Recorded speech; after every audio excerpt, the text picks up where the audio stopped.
You feel it. That low hum of exhaustion, even after a full night's sleep. The quiet desperation that whispers at the edge of your awareness, suggesting something is fundamentally misaligned. It's that sensation of being on autopilot, making choices that don't quite feel like your own, like you're a passenger in your own life. You often dismiss it as stress, or personal weakness, or just how things are now. But what if that pervasive feeling, that draining effort required to deviate from the established path, isn't a flaw in you? What if it's the signature of a system designed specifically to run on your inertia, leveraging your exhaustion against you before you even wake up? This isn't about conscious persuasion or elaborate propaganda campaigns. That's too crude, too easily detectable. The most potent form of control isn't found in what they explicitly tell you to do, but in what they subtly configure for you to AGDO by default. Think of your life as an operating system, running a set of fundamental preferences. Your exhaustion isn't an accident. It's a calculated outcome of these pre-installed settings, designed to lock your internal operating system into automated compliance. This quiet struggle you face daily is, in fact, the target of an invisible engineering effort, constantly steering your trajectory. Consider the profound impact of a single pre-selected option. In some countries, organ donation rates are high, not because their citizens are inherently more altruistic, but because the default option on their driver's license application is opt-in. You have to actively check a box to opt out. Other countries where donation rates are low have the opposite default. You have to actively check a box to opt in. The power isn't in convincing you, it's in leveraging human inertia. Most people simply accept the preset option, even for a decision as monumental as this. The path of least resistance becomes the path of least thought, and therefore, the path of least effort. This mechanism is not a theoretical exercise. It is operational in your daily environment, actively shaping your choices. Institutions, whether it's your workplace, the tech platforms you use, or even elements of civic administration, understand this. They install invisible default settings into your personal operating system. These defaults don't argue with you. They don't persuade. They simply make one specific path effortless, while all others demand active, draining effort. Your calendar auto-accepts meetings, your notifications are all on, your consumption habits are tracked and fed back to you as recommendations. Each of these is a preset pathway, a current in a river. You might believe you're navigating consciously, but the river has already decided the primary direction of the flow, making it incredibly easy to drift along with it. You might think this is about the decisions you make every day, the choices you consciously weigh. You might be focusing on the arguments you have with yourself about whether to take on another project, or scroll for another 10 minutes, or sign up for that new service. That's a common misconception. The true manipulation isn't always in persuading you to choose option A over option B. The deeper mechanism, the one that truly drains your internal reserves, lies in the absence of conscious choice altogether. It's in the pathways that were already paved for you, dictating where your energy flows before you ever even consider an alternative. The trick isn't convincing you to step onto a path. It's making sure a path already exists, perfectly aligned with someone else's objectives, long before you realize you had other directions to choose from. These predefined paths don't just guide your actions. They subtly steer your attention, your time, and your mental energy. Imagine your mental bandwidth as a finite resource, a well that needs replenishing. Every time you follow an externally set default, whether it's checking an email notification that pulls you off task, or attending a meeting that could have been an email, or simply accepting the pre-filled form online, you expend a fraction of that mental energy. It's not a dramatic siphoning. It's a constant drip, drip, drip. And because these micro-decisions are made for you, you never realize how much of your daily operating capacity is being consumed by running someone else's code. The consequence of operating on these externally set defaults is escalating rapidly.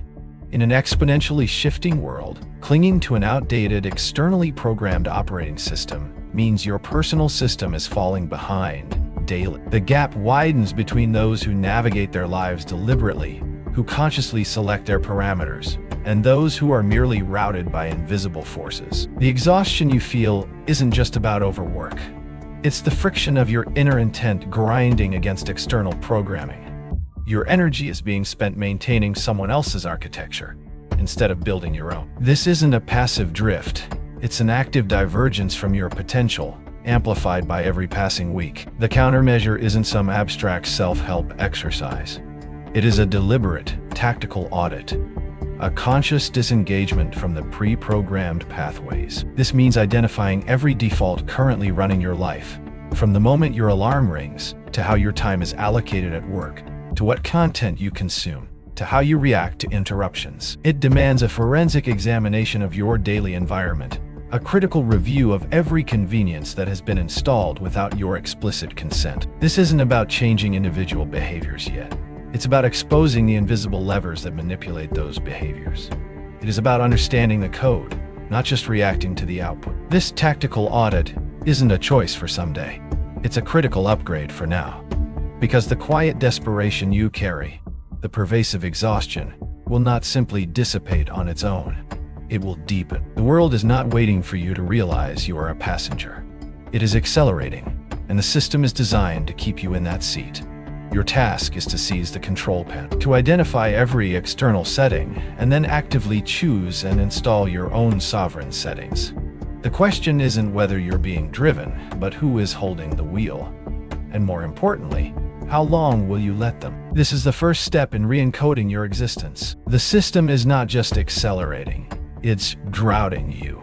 Your personal operating system, left unexamined, is passively accepting a trajectory engineered elsewhere. You perceive choice because you can pick from option A or B, but the true manipulation lies in the fact that both A and B are already on a predetermined track, preloaded by external architects. This creates a powerful illusion, the feeling of agency within a set of parameters you did not define. This is why the effort to deviate feels so immense, so draining, because you're not just making a choice.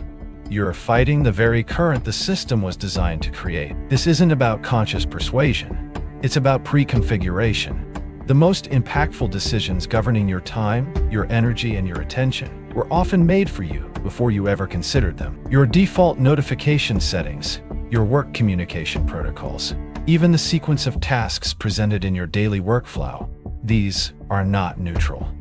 They are engineered pathways of least resistance. The manipulation isn't in forcing a choice, but in removing the need to choose at all, thereby steering your most valuable resources without a single moment of conscious review on your part. And in an accelerating world, this isn't a minor inconvenience. Operating on these externally set defaults means your personal system is falling behind daily. The gap is widening between those who are merely routed through the system and those who are actively navigating it. Every day you defer this audit, your exhaustion compounds, not because you're failing, but because you are attempting to keep pace with an accelerating world using an operating system programmed for someone else's agenda. This is the root of the quiet desperation, the loss of personal velocity, the sense of being a passenger in your own life. The countermeasure is a deliberate tactical audit. This isn't abstract self-care. It's an engineering task. You need to identify every default currently running your life, then actively choose and install your own sovereign settings. Start with these three vectors. First, your attention defaults. Where does your attention go by default in the first hour of your day? Second, your communication defaults. Who can demand your immediate response without prior consent? Third, your energy defaults. What processes absorb your physical or mental resources without conscious, pre-approved allocation? Pinpoint these pre-configured pathways. Once identified, the process shifts from passive reception to active reconfiguration. For attention defaults, install friction gates, silent mode periods, specific check-in times. For communication, establish pre-approval protocols, define who gets instant access and for what, and route the rest. For energy, implement circuit breakers, hard stops, non-negotiable recovery slots, deliberate task sequencing. These are not suggestions. These are new operating parameters. You are not asking for permission to change. You are writing your own code. This is the difference between being exhausted by compliance and empowered by design. This isn't about feeling better. It's about regaining control of your internal operating system. The shift from passenger to operator is not a comfortable one. It means stepping out of the path of least resistance. It means confronting the friction the system was designed to create when you deviate. But that friction is proof of your agency.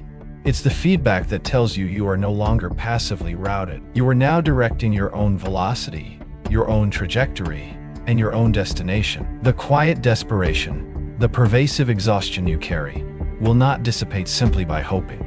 It requires an intervention, a tactical override. Your default settings were not set by you, but they can be. This is the precise moment to install your own sovereign code, to define your own parameters. The world is accelerating. Will you be routed or will you navigate? The choice is not between option A or B. It is between being a passenger or the engineer.